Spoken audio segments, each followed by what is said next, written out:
All right, everybody, so we are going to do a quick unboxing and talk about the Jekod AutoFeeder. I got these Champion Lighting and Supply. I got them for about $23 a piece. I bought 4. Oh, cat's gonna come say hello. Come on, go away.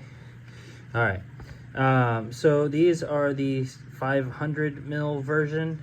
They do have an extension in there, so they end up extending up past this. I don't know if that increases the volume past that 500 mil. I didn't measure, but they're really easy to set up, and I can show you how I have it done. All right, so when you open it up, quite simple. Instructions, already read those. One of the mounting plates comes with batteries. It's a nice touch.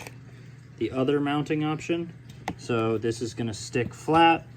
This is going to fit on the side of glass. Now this does not fit well on the plastic trimmed tanks, at least not larger ones. I haven't tried it on a smaller tank yet, but this is really going to be like your rimless. Anything with the plastic trim, you're going to have to figure out a way to make this stick. There's the sticky pad for it. You have the extension neck like I was talking about, and the AutoFeeder itself. Now, it goes like that. So, this is auger driven. I like this because it's very easy to monitor how much it's putting out. As opposed to the spin drive ones, sometimes they dump nothing, other times they dump half the container. It sucks, I hate those. But until I saw about this, the only one I realized was like the Avast Marine. It costs a ton of money, let alone the fact that I needed to get like 4 of them. I didn't want to drop, $1,000 on auto feeders. So I like this option, and we'll see how it does. All right, so first we're gonna get the batteries in. All right, it comes with 3 AA batteries. So the first one is a little tricky to get in, as you have to push it like that, but then you have to reach to press that screw and kind of just squish your hand a little bit while you do it. And jam it down or else it gets stuck on this spring. So I don't like this. This could have been better thought out, but for $23 you can figure it out. And once you get it in there, it's fine. All right, next one goes in super easy. And at least on the last one I set up, this one is trickier to get into place, and it seems to be the same with this one. So this one is hard.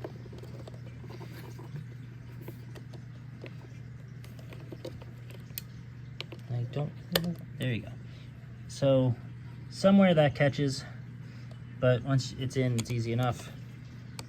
Little cover goes back on. Easier to do with 2 hands.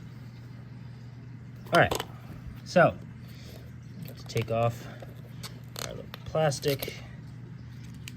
Sorry, I'm not doing the ASMR thing that everyone likes, but you'll live. So it is, first thing we need to do is set our time. It's telling me that it thinks it is 12:50 in the morning. It is not. It is 10:56. So we are going to press that time button, and then you press that, and it's going to make it blink. This is going to set the hours. It does run in military time.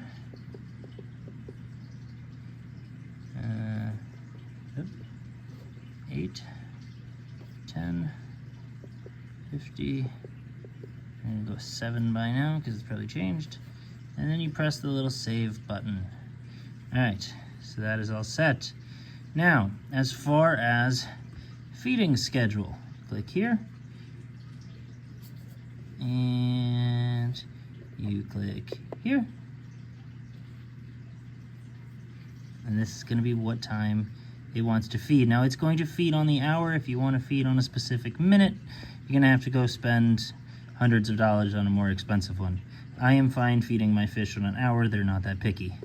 So nothing is on at that time. We're gonna push it back. Let's see, that's do a first feeding at 3. And we're going to do our second feeding.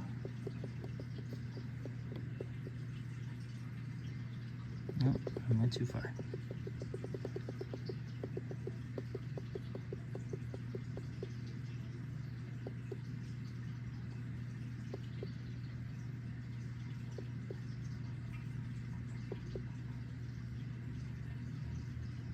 Yeah, we're going to do our second feeding at 6. Seems like a good time, dinner time. And we are going to check. Help if I press the right buttons.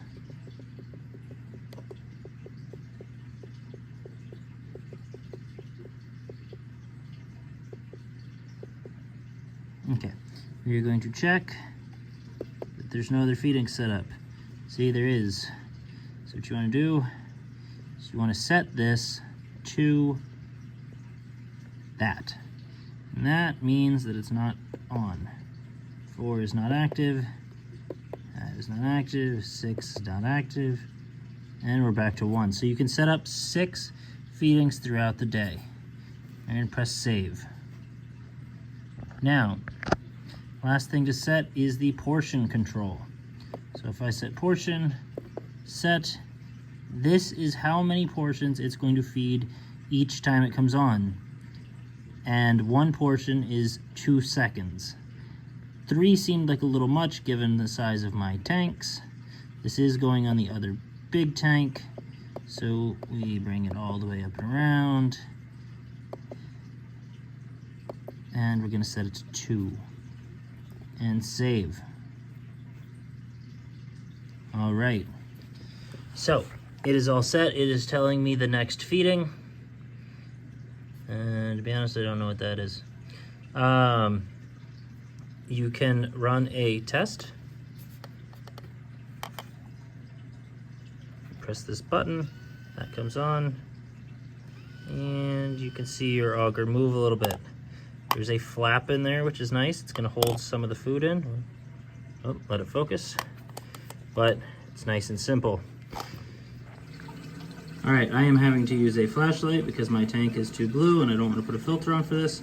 Okay, so you can see I have it mounted with the sticky substance, adhesive, sticky stuff right there.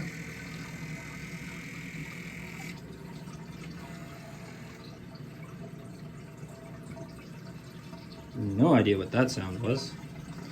All right. We'll figure that out in a second. So I have it mounted. All right, so you can see I have it mounted with the adhesive. I'm having to use a flashlight because my tank is too blue right now. So it is set up, I have it off to the side. Now if you run it without, without some sort of little portal here, all of my food was just going nicely across the tank down the overflow.